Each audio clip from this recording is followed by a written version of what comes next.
En 1978, un hombre apareció en el popular programa de televisión The Dating Game como un simpático y carismático concursante, ganándose la oportunidad de una cita con una mujer. Nadie imaginó que este hombre, Rodney Alcalá, era en realidad un asesino en serie, con una lista de víctimas que se extendía a lo largo de los años. Con un rostro que transmitía confianza y simpatía, Alcalá logró engañar a todos hasta que su oscuro secreto salió a la luz. En este vídeo exploraremos cómo un hombre aparentemente normal pudo esconder su verdadera naturaleza y convertirse en uno de los criminales más notorios de la historia. Prepárate para conocer la escalofriante verdad detrás de este caso. Bienvenidos a Diseccionando Mentes del Mal, un canal dedicado a temas un tanto delicados y no del agrado de cualquiera. Antes de seguir, te dejo la biografía empleada para hacer este vídeo en la descripción y te aconsejamos ver los vídeos anteriores que hemos realizado para apoyar a este canal a seguir creciendo y por supuesto si te gusta este tipo de contenido te invito a que te suscribas.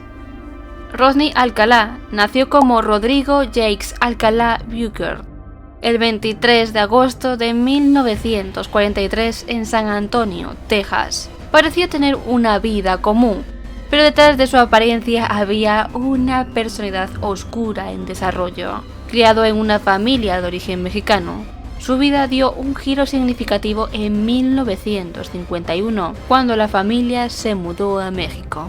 3 años después, su padre los abandonó y su madre se trasladaría con él y sus hermanas a los suburbios de Los Ángeles cuando él tan solo tenía 12 años. A los 17 años, en 1960, se alistó en el ejército de los Estados Unidos, buscando un futuro mejor, pero sus problemas emocionales y psicológicos comenzaron a aflorar. En 1964, tras un episodio descrito como un ataque de nervios, fue diagnosticado con trastorno antisocial de la personalidad por un psiquiatra militar, lo que le llevó a su baja médica.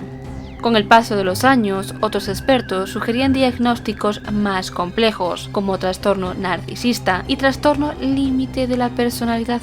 Sin embargo, el criminólogo Vernon Hebert iría más allá, describiéndolo como alguien con trastorno narcisista maligno, psicopatía y sadismo sexual, características que solo harían más evidente su peligrosa inclinación hacia el crimen. Pero a pesar de estos oscuros diagnósticos, continuó su educación y se graduó en Bellas Artes en UCLA. Más tarde se mudó a Nueva York para estudiar cine en una de las universidades más prestigiosas del país. Aunque parecía que estaba construyendo un futuro brillante, algo mucho más siniestro se estaba gestando. Mientras perseguía su carrera en las artes, sus impulsos criminales comenzarían. Este hombre era conocido por su capacidad para manipular y ganarse la confianza de sus víctimas. A menudo se presentaba como un fotógrafo profesional, lo que le permitía atraer a mujeres jóvenes y adolescentes con la promesa de sesiones fotográficas. Usando su encanto y apariencia atractiva, las convencía para que lo acompañaran a lugares apartados donde las sometía a su voluntad. Después de capturar a sus víctimas, las agredía, torturaba y mataba. En algunos casos las fotografiaba antes de asesinarlas. También era conocido por buscar a sus víctimas en lugares donde no podía ser detectado, como zonas apartadas o desiertas. En ocasiones también se acercaba a mujeres en eventos públicos, como conciertos o parques, para ofrecerles trabajos de modelaje.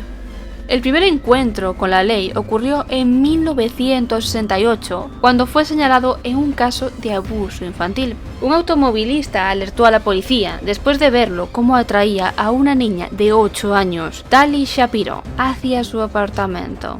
La niña fue encontrada gravemente herida, pero él logró escapar antes de la llegada de las autoridades. Para eludir su arresto, abandonó California y se mudó a Nueva York, donde adoptó el nombre de Josh Wenger. En 1971 comenzó a trabajar en un campamento de verano en Nuevo Hampshire, usando este alias. Fue en este campamento donde 2 niños reconocieron a Alcalá en un cartel del FBI y lo denunciaron. Fue arrestado y extraditado a California, pero debido a la falta de testigos clave, la familia de Tali Shapiro se había mudado a México y no pudieron testificar. por lo que solo fue condenado a un cargo menor de asalto. Alcalá pasó 34 meses en prisión y fue liberado bajo el programa de sentencia indeterminada, que permitía la salida anticipada de los reclusos que mostraban indicios de rehabilitación. Sin embargo, apenas unos meses después de su liberación, en 1974, fue arrestado nuevamente, esta vez por agredir a una niña de 13 años. A pesar de su comportamiento repetitivo, fue nuevamente liberado tras cumplir solo 2 años de condena. A este hombre se le atribuyen al menos 8 muertes confirmadas, pero las autoridades sospechan que su número de víctimas podría ser incluso mayor. En 1978, a pesar de ser un violador convicto y un delincuente registrado, fue aceptado como concursante en el programa popular de televisión estadounidense The Dating Game.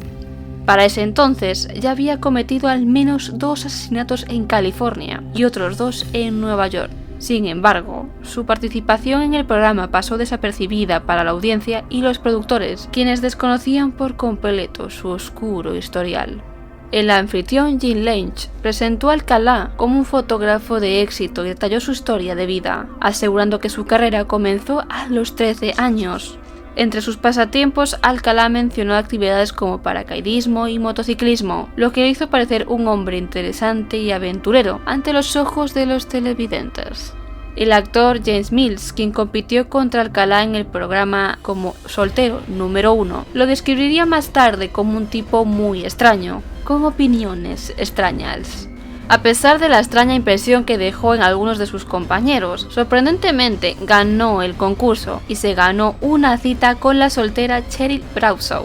Sin embargo, esta rechazó su oferta y se negó a salir con él después del programa, describiéndolo como espeluznante.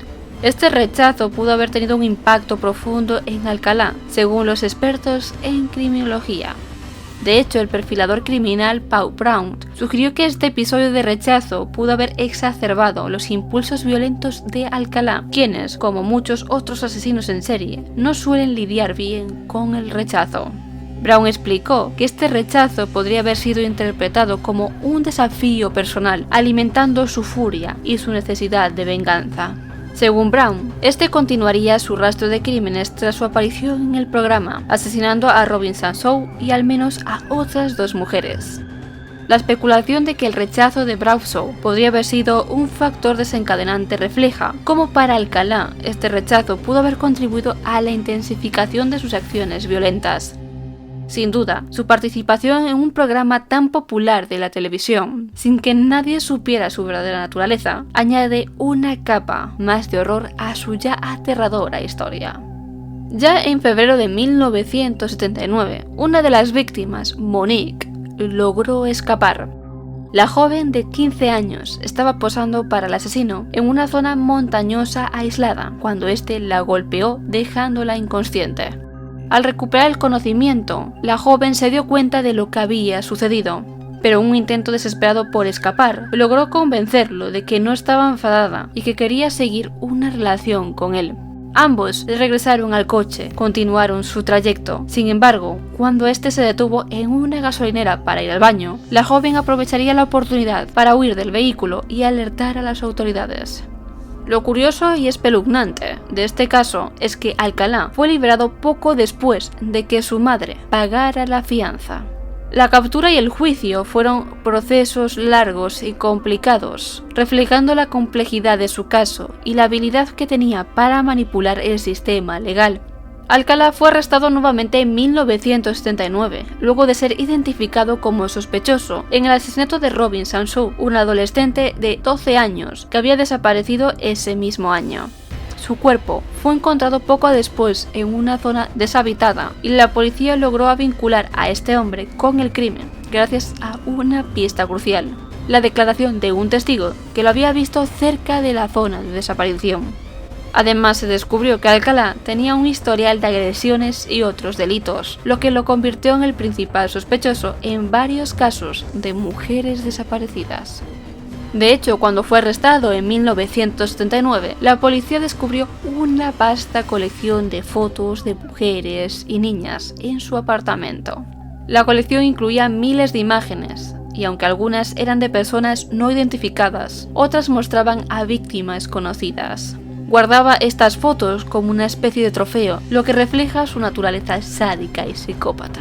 Algunas de las fotos tomadas por el propio Alcalá fueron retratos inocentes, pero muchas otras mostraban a sus víctimas en momentos previos a ser agredidas, o incluso mientras las estaba torturando.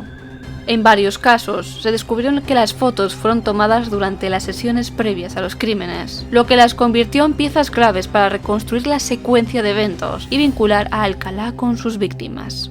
Las fotos eran inquietantes, no solo porque mostraban a las víctimas antes de ser asesinadas, sino también porque en algunas de ellas se podría ver a este hombre posando junto a ellas. Esto sugirió que él disfrutaba no solo del control y la violencia, sino también de la idea de tener pruebas físicas de poder sobre las víctimas.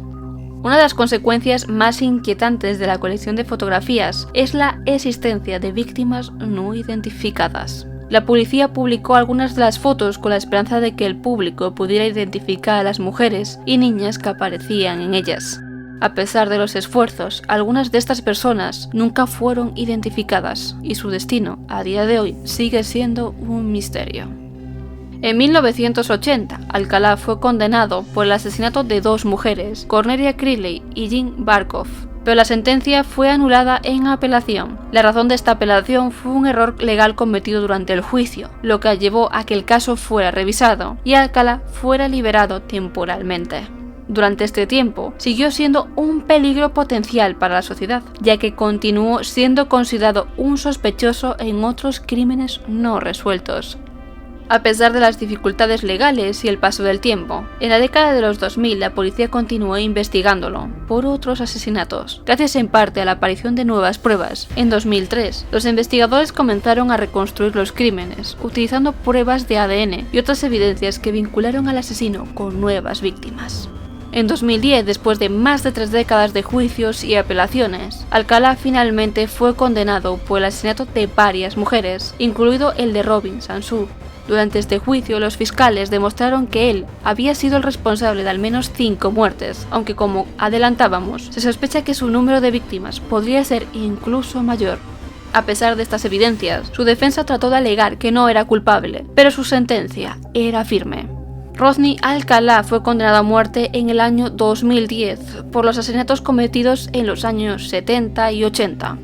Sin embargo, a pesar de la condena, nunca fue ejecutado debido a su edad avanzada y el largo proceso de apelaciones.